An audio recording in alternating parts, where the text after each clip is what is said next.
Hi,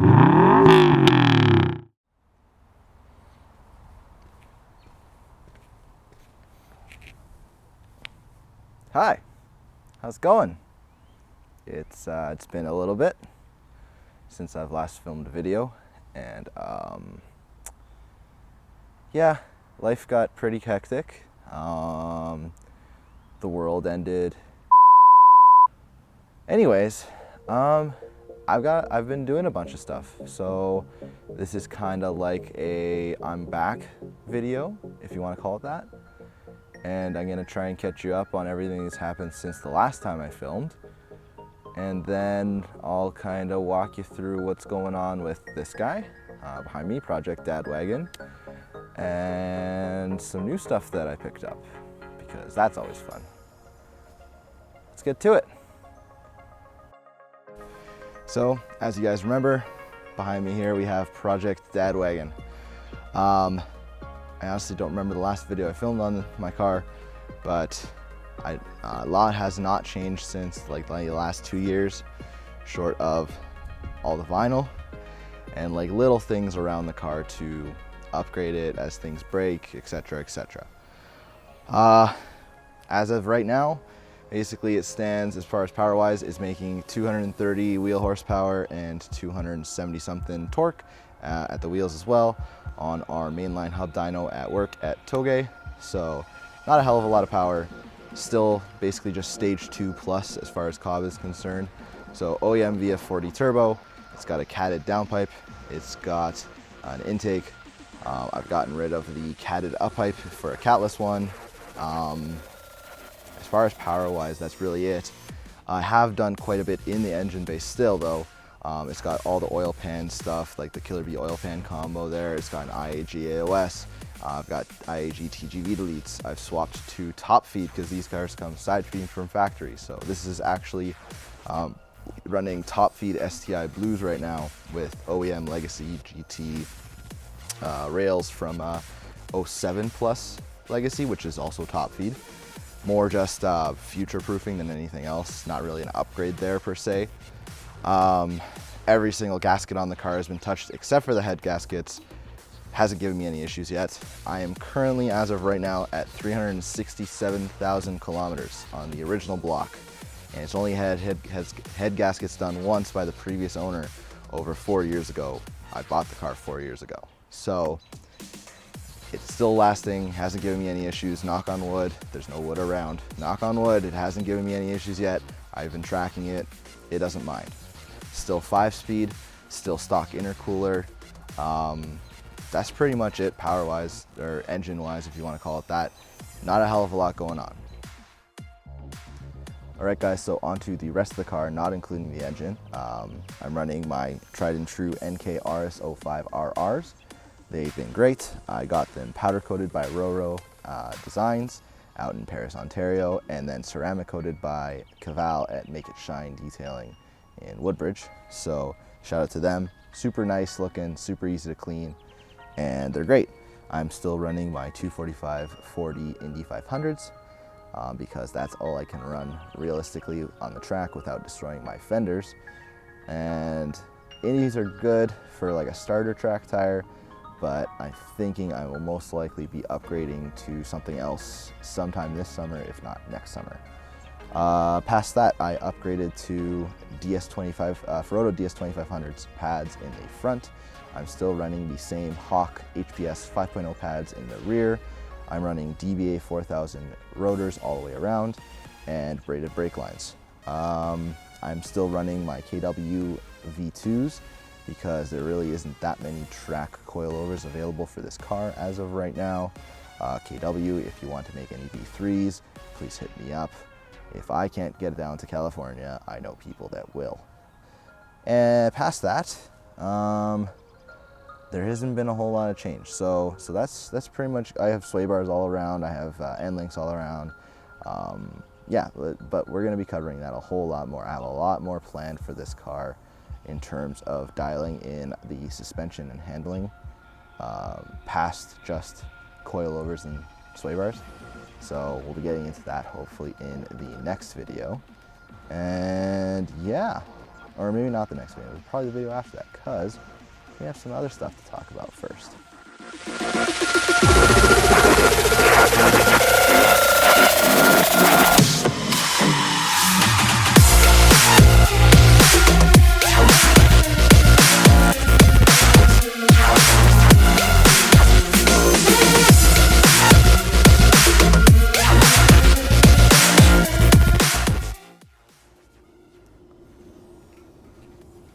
Bet you didn't see this coming. This is my new to me. This is a 1998 Subaru Impreza 22B, and it is generally considered to be the ultimate high-performance Subaru. 1998 Subaru Impreza 2.5 RS Coupe, otherwise known as a GM6 platform Subaru Impreza.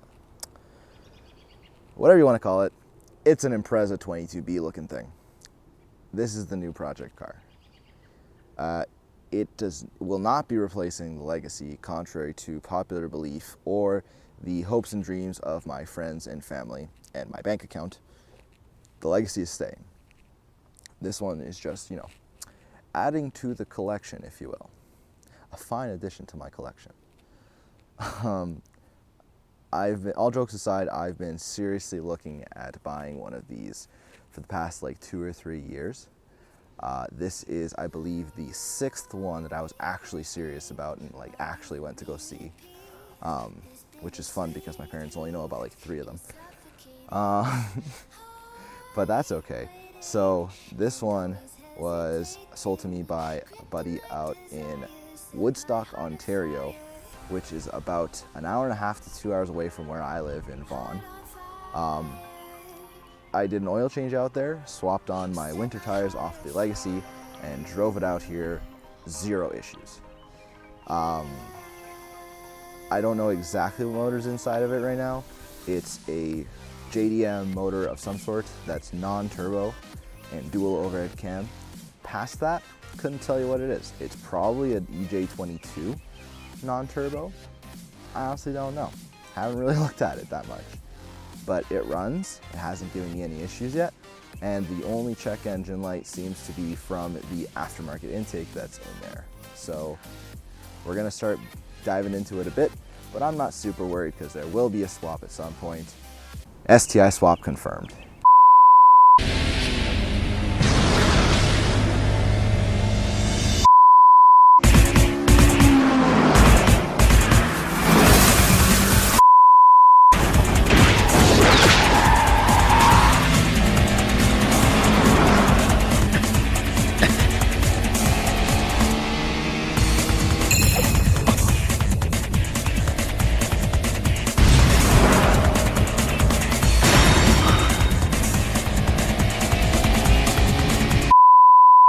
I don't know when. We basically got a whole bunch planned for this as well. Nothing super crazy. We're not starting the swap yet. I want to finish the Legacy first. This is more just going to be making this car be more daily drivable for now, and trying to fix like surface issues, like getting some better brakes, just like pads and rotors. Nothing crazy. Just some stop tech stuff. I have wheels coming for it because the previous owner needed the wheels that he was keeping this car on, and those are winter wheels off the Legacy, so I need those back for the Legacy, obviously. So just got some OEM wheels, gonna get some decent tires, call it a day. At some point we will be doing the swap on this. I have to just figure out when. It will all be one color. It will most likely be some form of blue, whether it's World Rally blue, a little bit lighter, a little bit darker. I don't know yet, haven't decided. We'll see. But this is the new car. But this didn't happen just by itself. There was actually another car that I did indeed buy that you guys haven't really seen yet. So let's talk about that quickly. Hello and welcome to the reason I got rid of GC 1.0. The roof on this one is way better condition. I was not comfortable trying to fix this roof by myself, and it was going to be quite expensive to fix, obviously. So GC 1.0 did not run, and the roof was way worse. This one has its own issues, other than the fact that it's dirty right now. This one has its own issues. It's not all one color. There's bits of rust on the hood. The floors are mostly there, but they're fixable issues that I'm more comfortable handling or can be fixed for a lot cheaper. The roof is not nearly as bad. There's still some bits of rust here and there. Obviously, it's a car that's as old as me, literally. I'm also born in 1998. You're not gonna find these cars without rust for less than like 10 grand in my area. It's just the way it is. Welcome to Canada, boys. So, do what you can, find the best one you can. This one runs and drives, and there's minor rust that's fixable for a reasonable amount of money. That was the main goal. And we accomplished it. I will put some pictures up of GC 1.0. And why are there so many cars passing by on my street right now? I will put some pictures up of GC 1.0 here for you so you can see what it looked like. It was the dark blue, I believe lapis blue pearl is the name of the color. Don't shoot me if I'm wrong. The dark blue. Had a wing, had all the things, whatever. So I took the wing and the side skirts off of that car to put onto this car here because they're the same, because Subaru is awesome and it's the same chassis. So yeah, the interior on this one is all here. The carpets are a little chewed up, but it came with the little 2.5 RS carpets in the back of the trunk. So we're good there. The whole trunk liner's there. Everything's there. We're good to go. This is the one. So yeah, if for anyone who was wondering why I had two of them, that's the reason why. But don't worry, GC 1.0 is going to a good home. It's a buddy of mine, and he is going to let me try and keep up with it as far as at least Instagram, if not also YouTube. And once both of them are running, he's going to get it back running as an Impreza, I believe. Once both of them are running, we will definitely have a side-by-side video comparison of the two at whatever point he's at. So that should be fun. Yeah, I think that covers most of it, at least for now. So let's get back to somewhere else in the car, I guess, to take a look at.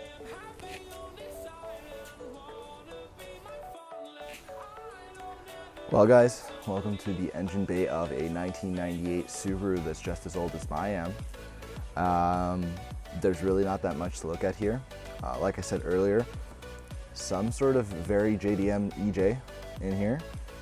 Honestly don't know what it is yet. We've got an aftermarket intake on there that was there when I got it. No idea what it is. No idea when that filter has been changed or cleaned. If you notice, we're running the MAP sensor, not a MAF sensor. The older Subarus used to run MAP, so off of pressure, and then I believe it was either 2000 or 2001 when they swapped over to the MAF sensors that you'd see in more of your newer Subaru EJs. Past that in here, nothing super crazy fun. We still got the stock pitch stop, which is really bad because it's a stock pitch stop mount and they're like bigger, no bigger than my pinky finger.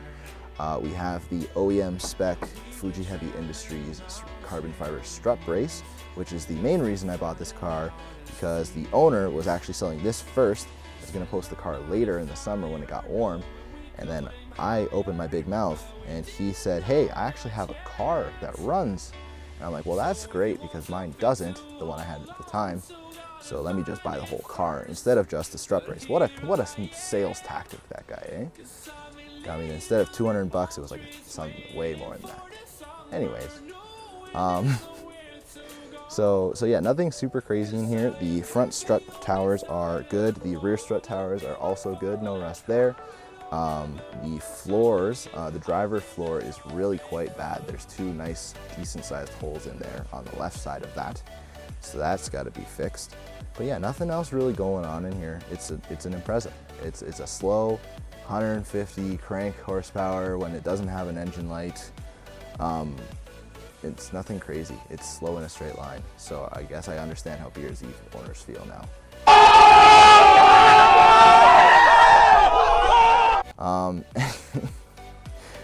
All jokes aside, I think that's all we've got for you guys today.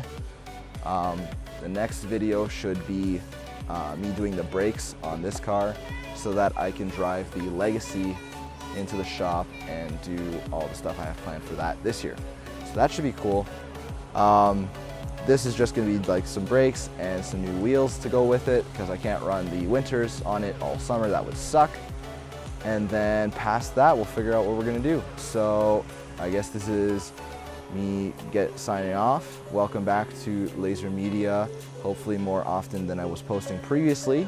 And we'll see how this YouTube thing goes again.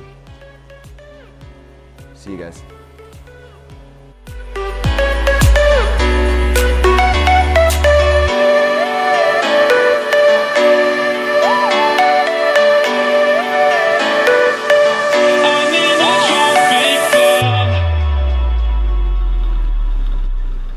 It's a lot more awkward than I remember. And I can't reach the camera to do like a little hand cover thing for a transition. Anyways, transition. That was shit. Slightly less shit. But it's not my fault, man. What destination will make this?